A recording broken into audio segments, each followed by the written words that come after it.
Hey, what's up you guys? Welcome back to the Kordial Media YouTube channel. My name is Adriana and I help influencers and e-commerce businesses drive traffic and sales utilizing Pinterest. In today's video, we are going to talk about an e-commerce Pinterest ads strategy that I like to use for my Pinterest ads clients that you can steal and take for yourself as well. It's a complete funnel strategy that makes sure that you are getting not only cold traffic, but also retargeting old traffic as well. But before we dive in, don't forget to hit the big red subscribe button and to hit the bell to be notified every single time I post a new video here on the Kordial Media YouTube channel. Without further ado, let's dive into my Pinterest ads strategy for e-commerce businesses.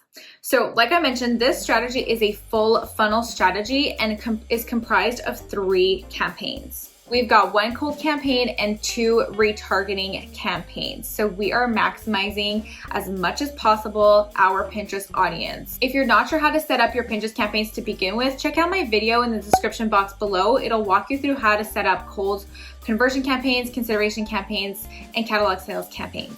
So the first campaign I like to set up is the cold campaign. The way that you're going to set this up is going to depend on your audience. So if you're getting 50 add to carts daily and or 50 checkouts daily, then you can run a cold conversion campaign. However, if you're not even getting 50 add to carts daily, then you want to run a cold consideration campaign, formerly known as traffic campaign on Pinterest. So the way that we set up my cold campaign here for my client, it's a cold conversion campaign, okay? And it is currently getting a 5.1 checkout ROAS in the last 14 days, which is really, really good. How did we set this up? So first of all, this campaign is a cold campaign that contains keywords and interest within the campaign. And we only have 1 ad group. Only 1. What's important to note is that the daily budget that we're working with right now is $90 a day, but what we started with was $60 a day for this 1 cold campaign. If you only have $30 a day, then do that. Less than that, it's not really worth running conversion campaigns. Just run consideration campaigns if you have a smaller budget than that, okay? Now, the next thing that we did was that we broke down the keywords and interests we were going to use. What's more important are the interests than the keywords in this case, and that is because the keywords in a campaign that contain interest don't spend. So the interest will spend, but the keywords don't. So you're probably wondering, okay, what is even the point of putting the keywords there? The keywords are there to help guide the campaign where to place themselves in the algorithm, where to find your audience in conjunction with the interest, okay? So really what you need here is about 20 keywords, but you need about 5 interests, and they're all within their niche. That being said, it doesn't mean you can't test different types of niches when it comes to interests, because interests are what your Pinterest audience or what you think your Pinterest audience are going to be interested in.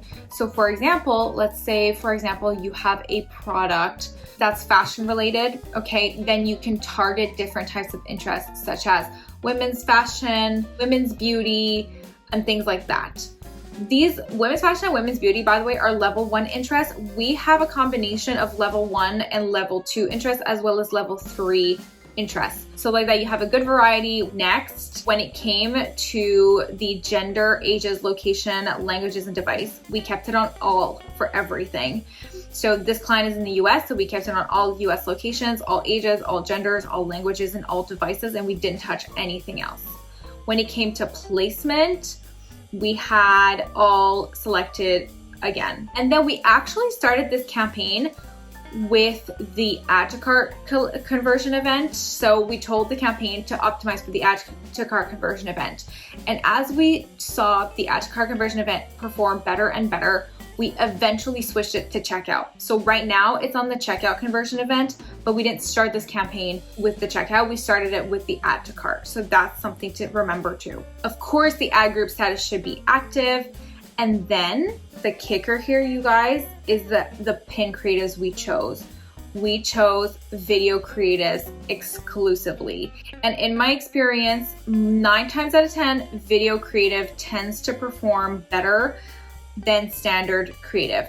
Not for everybody, not all the time, not on every ad group, but a large majority of the time. So if you have ready-made videos for your product or service that you want to use for your promoted pins, do it.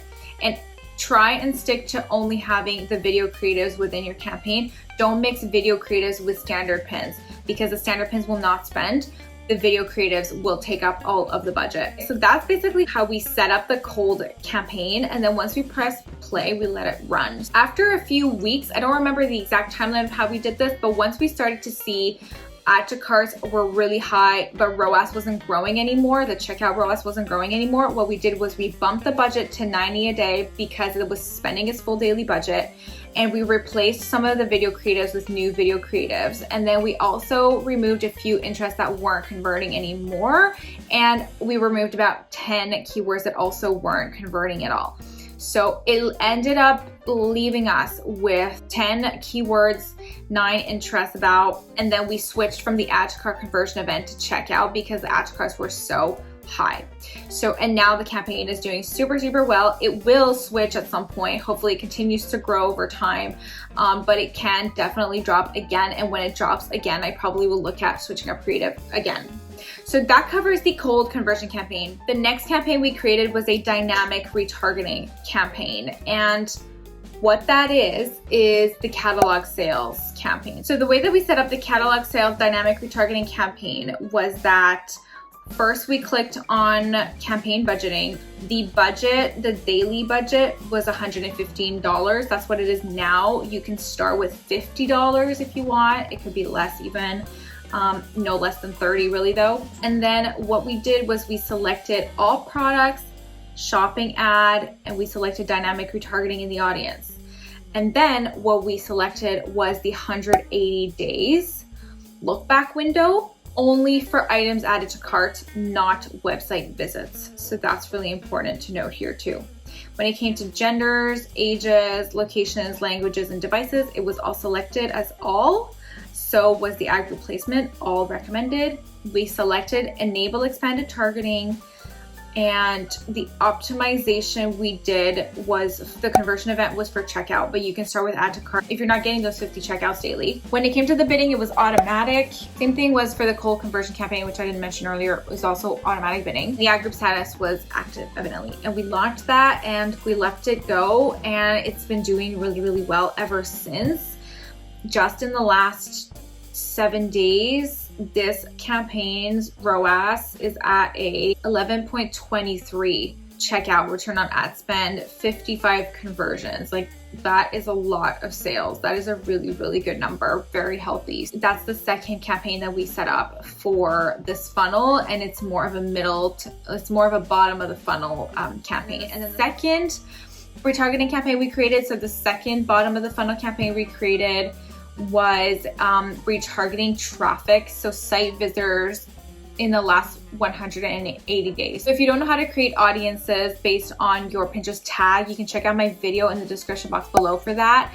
But basically with the audience that we created, we did site visitors in the past 180 days. We created an audience of those people, and we selected that audience within a traffic campaign. So what we did is that we went into the ads manager, we clicked create ad, we clicked consideration formerly traffic, and we chose a budget of like $30, but you can choose 50. I probably will bump the budget to 50. And then when it came to targeting details, we selected choose your own, and then we said we selected use existing list, and the list was of those site visitors in the last 180 days. And then once you click that audience, you don't have to select anything when it comes to demographics or placement. The bidding is always automatic, and you can select ads. And for this one, so the creatives, the pins we chose in the retargeting campaign were standard pins. So instead of choosing video pins here, we just chose standard pins because we thought we would use the video pins for the cold campaign, as I mentioned earlier, and the standard pins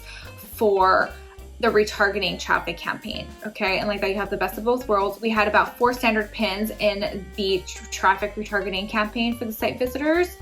And over time, what we did was we would either archive the ones that weren't getting any click-throughs or add to carts or sales, and then we would replace them with new standard pins to test those instead. Now, what's something interesting that you can do too is that you can choose to create an audience of the people who have checked out on your site in the last 180 days as well, and you can exclude them within your traffic campaign. So what I ended up doing was not only selecting the audience of site visitors in the last 180 days, but I also selected the audience that was for the people who have checked out in the last 180 days, and I clicked the exclude button in the ads manager builder. So that way you're telling the campaign, hey, target the people who have visited my site in the last 180 days, but make sure you don't target the people who have actually purchased. So like that, the ad gets shown really to people who haven't purchased yet. So really this concludes the explanation on the Pinterest ad strategy we have for e-commerce businesses, or that we tried on this client. It works really well for them. It doesn't mean it's gonna work well for you, in full transparency. There are always things sometimes that work well for one and not necessarily for the other. So keep that in mind and take everything that I said today here with a grain of salt. That being said, if you want an expert to look at your campaigns, or you want to talk about running promoted pins, book a free meeting with me in the description box below. I'd be happy to chat with you about whether or not you and I will be a good fit to work together, and if you would like me to run your promoted pins. On that note, leave me a comment as well if you have any questions, and I'd be more than happy to answer. I will see you in the next video here on the Kordial Media YouTube channel. Bye for now.